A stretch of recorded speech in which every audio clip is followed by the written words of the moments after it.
कहानी की ओपनिंग बेलवुड के बाहर होती है, मतलब कोई हाईवे सा वीरान इलाका जहाँ शायद ही कोई जाता हो। वहाँ एक हरी भरी गाड़ी सरपट दौड़ रही है और उसके अंदर बैठा है केविन। अब केविन कोई सीधा सादा आदमी नहीं है, थोड़ा घुमावदार किस्म का बंदा है। उसी हिसाब से उसका काम भी। वो खंडहर टाइप जगह में जाता है, वहाँ उसका काम है कुछ शेरी टाइप लोगों से मिलना। इन लोगों का क्या, खुद भी कंफ्यूज्ड, बस डील करने आए हैं और जो माल है वो असली एलियन टेक्नोलॉजी। पर पता किसी को कुछ नहीं। खुद केविन भी सोच रहा है, ये चिप्स लेकर क्या करूं। जैसे ही उसने ट्यूब्स उठाई, अंदर मिली कुछ अजीब सी चिप्स जो फिलहाल डीएक्टिवेटेड पड़ी थीं, बिल्कुल मुर्दा, कोई हलचल नहीं। डीलर्स खुद बोल रहे, हमें भी ज्यादा नहीं पता, बस सुना है एलियन चीज है। अब केविन जो थोड़ा स्मार्ट है या खुद को समझता है, सोचता है इससे तो ग्वेन को बुला लेता हूँ, शायद वो दिमाग लगा दे। ग्वेन और बेन, ये भाई बहन की जोड़ी, कुछ ही देर में वहाँ पहुँच जाते हैं। और हाँ, बेन के पास ऑम्निट्रिक्स है जो बाहर से दिखती है जैसे कोई फैंसी घड़ी, पर टाइम दिखाने के बजाय बंदे को एलियन बना देती है। कोई टाइम मशीन नहीं, ये सुपर पावर मशीन है। हर बार घड़ी घुमाओ, नया सुपर एलियन अवतार, कभी फायर वाला, कभी स्पीड वाला, कभी 4 हाथ वाला। अब जैसे ही बेन उन चिप्स के करीब जाता है, ऑम्निट्रिक्स में गड़बड़, कुछ हलचल, जैसे अंदर से कोई अलार्म सा बज रहा हो। बेन भी थोड़ा डरा, थोड़ा उत्साहित। ये क्या माजरा है। इधर डीलर्स बोर हो चुके हैं, इतनी देर में तो हम 3 और डील कर आते। उनमें से एक हेलमेट गर्ल बोलती है, लगता है ये प्लम्बर्स हैं। प्लम्बर्स मतलब वो सीक्रेट ग्रुप जो एलियन मामलों में पुलिसगिरी करता है, धरती को एलियन से बचाता है। बेन सुनकर चौंका, इसे कैसे पता। हेलमेट उतारते ही लड़की कहती है, मैं एलिना हूँ, पहले प्लम्बर थी पर मुझे और मेरे डैड को निकाल दिया गया। अब यहाँ ट्विस्ट आ गया।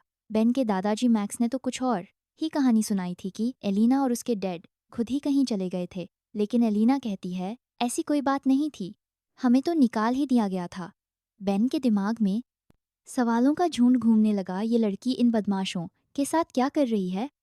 एलिना बोलती है, यहाँ सिर्फ तुमसे मिलने आई हूँ, क्योंकि मेरे डैड विक्टर कई दिनों से गायब हैं, कोई सुराग नहीं, कुछ भी नहीं। अब इससे पहले कि कोई सुलझे, दूर खड़े किसी छुपे हुए बंदे ने रिमोट निकाला, चिप्स को एक्टिवेट कर दिया। चिप्स ट्यूब तोड़ के निकल पड़ी, बिल्कुल जैसे कोई साइबोर्ग कीड़े हों, सीधा सब पर अटैक। बेन ऑम्निट्रिक्स यूज करने दौड़ा, लेकिन लो, चिप्स की वजह से खड़ी भी बंद, कोई एलियन पावर नहीं। केविन और ग्वेन जुगाड़ में लग गए, चिप्स को काबू में करने की कोशिश, और डीलर्स तो डर के भाग लिए। चिप्स पूरे बिल्डिंग को तहस नहस करने लगीं, सबकी हालत पतली। बेन को समझ आया, ये कोई साधारण चीज़ नहीं, ये तो रिमोट कंट्रोल कीड़े हैं, पूरा खतरा है। तभी उसकी नज़र पड़ी उस बंदे पर जो ये सब कंट्रोल कर रहा था। अब बेन ने सोचा, इसको पकड़ना ही पड़ेगा। ऑम्निट्रिक सेट किया, स्पाइडर मंकी बनना था, पर किस्मत देखो पिग्जिल बन गया। अब बिग्जिल की ताकत, बर्फीली सांस से उसने सब चिप्स को एक जगह जमा कर दिया और अगले ही सेकंड सब चूर चूर। बेन बंदे की तरफ भागा, लेकिन वो चालाक था, बच गया, उल्टा जाते जाते और कीड़े छोड़ गया। बेन को अपने दोस्तों को बचाना पड़ा और वो बंदा मौके का फायदा उठाकर गायब। यहाँ एक और ट्विस्ट, एलिना भी गायब। केविन और ग्वेन बोले ये सब एलिना ने ही किया है, लेकिन बेन को भरोसा नहीं। उसे लगता है कि एलिना किसी बड़ी साजिश में फंसी है, पर खुद नहीं जानती। अब तीनों सीधा मैक्स के पास पहुंचे, लेकिन मैक्स सेंटर पे नहीं मिले। टाइम वेस्ट नहीं तो चिप्स के टेस्टिंग का फैसला हुआ। टेस्ट में निकला, ये कोई आम मशीन नहीं, इनमें मशीन के साथ 7 जिंदा कीड़ा भी है, मतलब टेक्नोलॉजी और बायोलॉजी का कॉकटेल। ग्वेन ने अपनी मैजिक पावर्स यूज करने की कोशिश की, पर इन चिप्स पर उसका जादू भी फेल।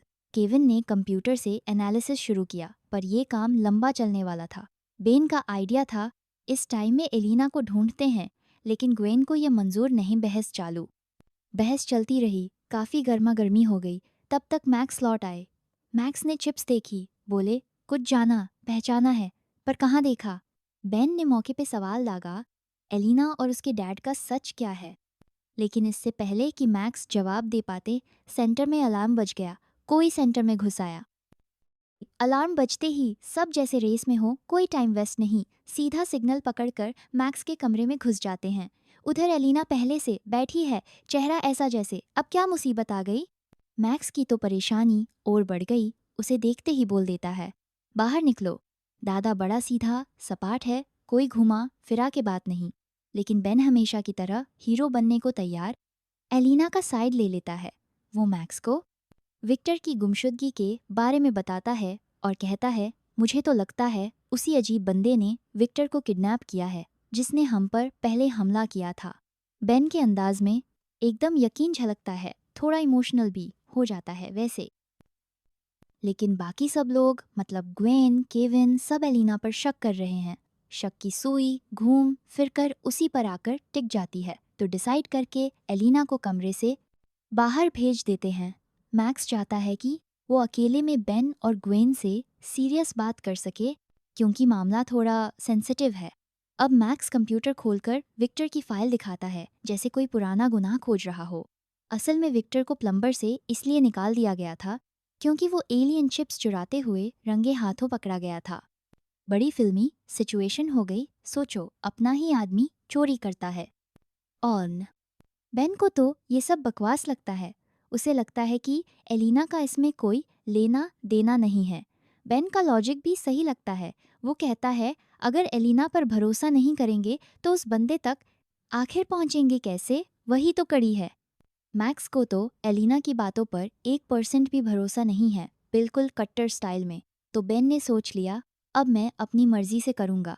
सीधा मैक्स की बाइक उठाता है, एलिना के साथ निकल पड़ता है उस आदमी को ढूंढने जिसने सबकी नाक में दम कर रखा है।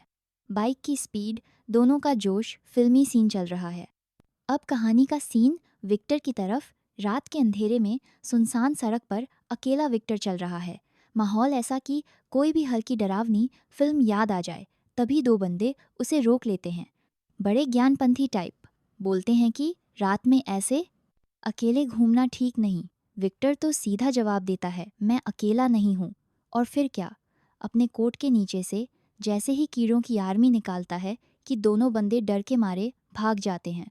विक्टर का लेवल ही अलग है, आदमी या जिंदा हॉरर मूवी कोई समझ नहीं सकता। इधर बेन और एलिना अपनी बाइक पर स्पीड मारते हुए उस जगह पहुंचते हैं जहां एलिना को पहले चिप्स मिली थीं। दोनों काफ़ी सीरियस होकर सब जगह छानबीन शुरू कर देते हैं, कोई सुराग मिले तो सही।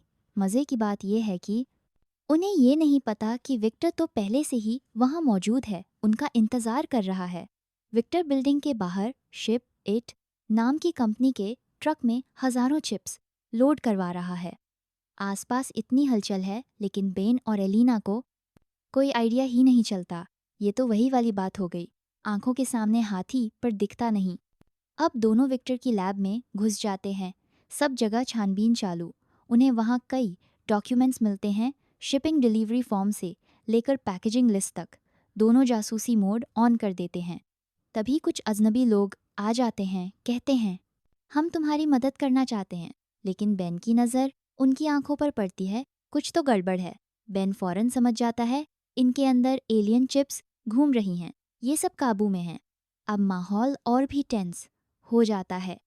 इसी बीच उन लोगों में से एक बंदा बोलता है, चलो तुम्हें अपनी रानी से मिलवाते हैं। ये सुनकर तो मामला और डरावना हो जाता है। बेन तुरंत ओमनिट्रिक्स निकालकर ट्रांसफॉर्म होने की कोशिश करता है, लेकिन जैसे ही चिप्स के पास आता है उसकी घड़ी काम करना बंद कर देती है, सीधा फेल। अब दोनों की हालत पतली हो जाती है, कुछ समझ नहीं आता तो सीधा फायर एग्जिट से भागने लगते हैं। जैसे तैसे बाहर निकलते हैं तो देखते हैं चारों तरफ से घिरे हुए हैं। बेन रिस्क लेता है, ओमनिट्रिक्स को ज़बरदस्ती ओवरचार्ज करता है और उन लोगों पर हमला कर देता है। थोड़ी देर के लिए सब पीछे हट जाते हैं और दोनों अपनी बाइकों पर कूदकर वहाँ से निकल लेते हैं। लेकिन यही ट्विस्ट, जैसे ही निकलते हैं एलिना की बाइक स्लिप कर जाती है। बेन को फिर से हीरो बनना पड़ता है। वापस लौटकर एलिना को अपनी बाइक पर बैठाता है। दोनों फिर भाग जाते हैं। लेकिन अब बेन सीरियस हो जाता है, बोलता है, हमें जल्दी से जल्दी शिप इट कंपनी के ऑफिस जाना होगा, मुझे वहीं कोई बड़ा सुराग मिलने की उम्मीद है। उधर दूसरी तरफ केविन और ग्वेन सेंटर पर बैठे बैठे फुल साइंटिस्ट मोड में आ जाते हैं। दोनों मिलकर चिप्स के एनर्जी सिग्नेचर को ट्रैक करते हैं और आखिरकार पता लगाते हैं कि सबसे ज़्यादा एनर्जी शिप इट कंपनी के डिस्ट्रीब्यूशन सेंटर में है। दोनों बिना देर किए तुरंत वहां पहुंच जाते हैं, लेकिन जब पहुंचते हैं तो सेंटर पूरी तरह से खाली, एकदम भूतिया माहौल। दोनों फिर भी हार नहीं मानते, सामान की पर्चियां, डॉक्यूमेंट्स, सब जगह छानबीन चालू रखते हैं। इसी दौरान वहां काम करने वाला एक आदमी दिख जाता है। वो उन्हें देखता है और डांट कर कहता है, यहाँ से निकलो अभी के अभी। ग्वेन और केविन को यही समझ नहीं आता कि इतनी रात को ये बंदा यहाँ कर क्या रहा है। पूछने पर वह टेढ़ा सा जवाब देता है, मैं अपनी रानी की सेवा करता हूँ, टाइम वाइम कोई मायने नहीं रखता। अब इतना रहस्यमय और अजीब जवाब सुनकर दोनों के चेहरे पर सवालिया निशान बन जाते हैं। पूरी सिचुएशन अब और पेचीदा हो जाती है, जैसे कोई बड़ा ट्विस्ट आने वाला हो। और बस यही कहानी और भी इंटेंस हो जाती है। सबकी अलग अलग खोज, सबका अपना शक, लेकिन एक चीज़ साफ है, मामला सिर्फ चोरी या गुमशुदगी तक सीमित नहीं है। सबके पीछे कोई बड़ा गेम चल रहा है और बेन, एलिना, ग्वेन, केविन सब किसी न किसी तरह उस जाल में फंसते जा रहे हैं। अब देखना है ये चौकड़ी मिलकर असली विलेन तक पहुंच पाती है या नहीं। ऑनेस्टली अगला सीन तो फायर होने वाला है।